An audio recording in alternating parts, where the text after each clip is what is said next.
Now this technological shift is sometimes is overpowering and sometimes it's very creative. So how do you feel in terms of the hand? See, it's an available format. Like today, you can still do a mono if you want to. You can do a stereo if you want to. You can do a 5.1 track or a 7.1 track, or you can be immersive with say a Dolby Atmos or an Auto 3D. The question is, what do you need? Even in the same film, there are magnifications. In the same film, there are magnifications. I am doing a film where I have one sequence where I do not need any magnification, and I have my dialogue and my things strung on right in the center with a little bit of thing. The minute there is a sequence where I need to go exterior, I need to magnify, I go on a much more larger format. And when I want, I can go back. So all of this is possible at the design stage. It has to be understood how we are using the formats. It is dependent on the kind of cinema. If we are doing auteur cinema, there's a way to do it. If we are doing spectacular cinema, there's a kind of way to do it.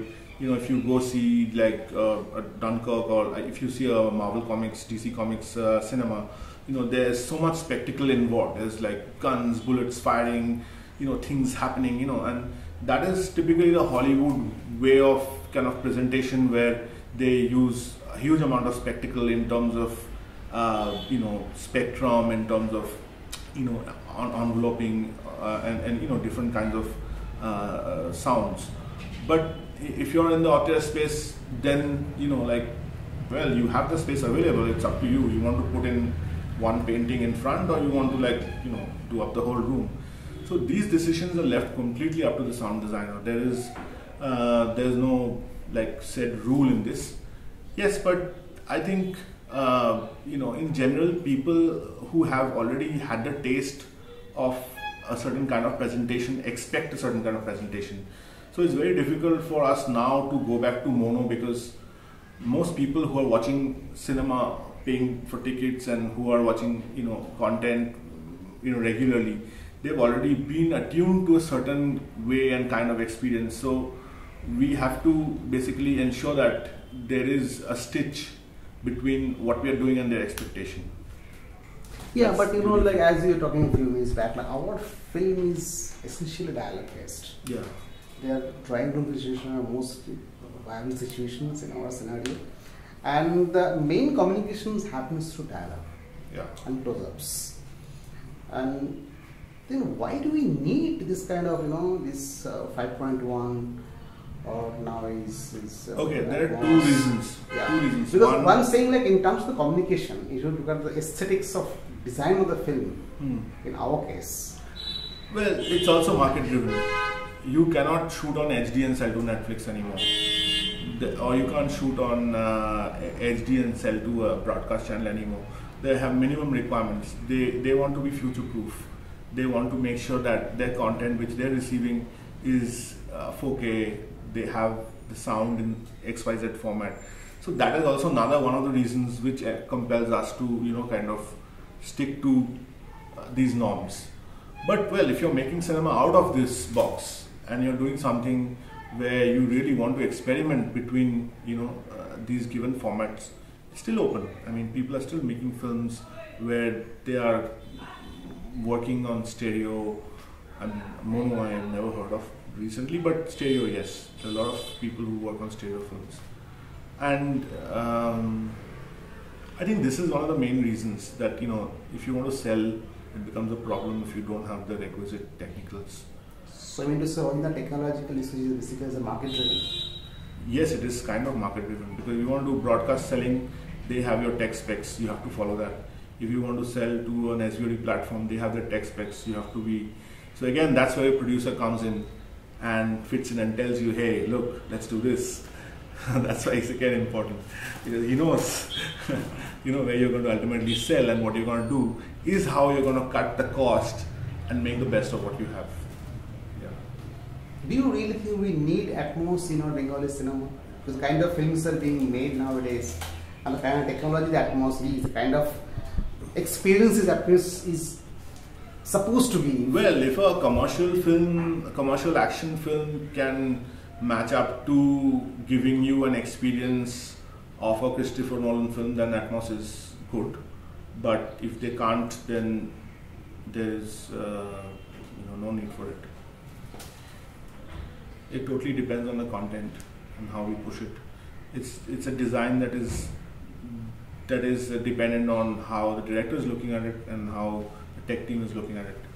Besides, what the market wants. So we've done one film which we did in Atmos. There's Paul Umbroto directed a film on soccer, if you remember. Lodai, I think so. Yeah. So that was a Bengali film which was mixed in Atmos. Recently, we did a horror film called Ludo. So Ludo was mixed in Oro. But the thing is that these technologies don't exist here. Like, there are very few places which have an Oro or a Dolby Atmos screen. I think Priya's got Atmos now. But since there are no screens, even if you do it, आप दिखाओगे कहाँ पे? But if you're taking it to a festival, and if you're taking it to a place where you can showcase it, or if you want to keep it future-proof, then you can do it. Yeah.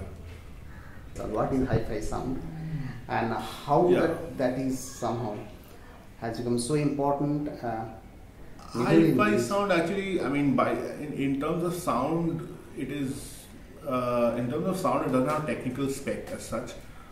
High fidelity meaning it's much more like audibly enriching because the fidelity is very high. The definition is high fidelity is high on fidelity. That would mean that tonally, texturally it's very rich because all the software information lives inside the higher frequency ranges. Breath, dialogue, software elements, and all of that. Once you start hearing them, then your experience gets much more enriched. So always getting it's important in cinema also because music lives in cinema. So your songs live in cinema.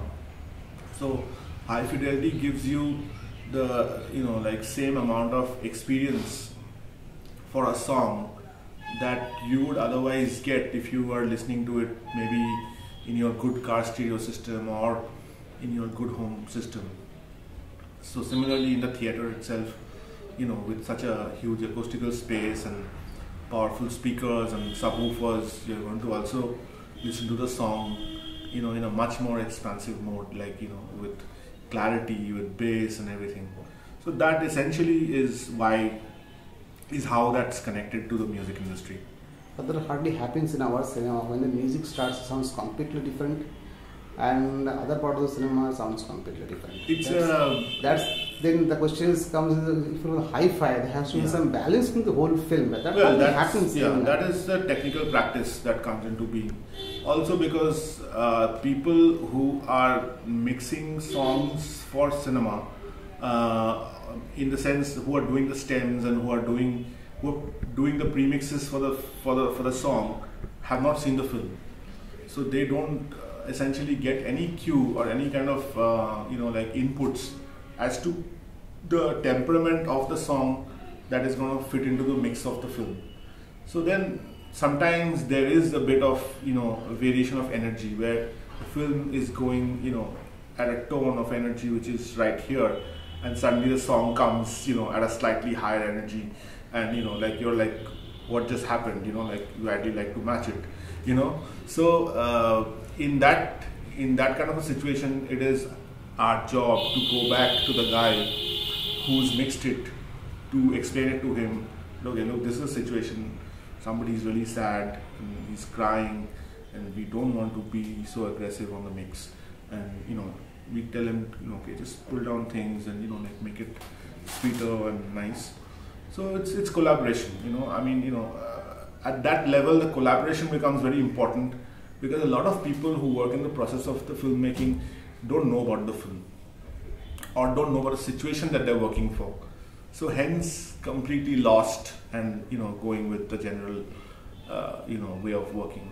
And this also happens in the productions of people who are sensitive to this kind of topics and subjects. I think Srijit is a very sensitive guy where it comes to music. I've seen him how carefully, listens to everything, what he's creating. So, people like him are very critical about how they create their sound stages in terms of music and song and everything.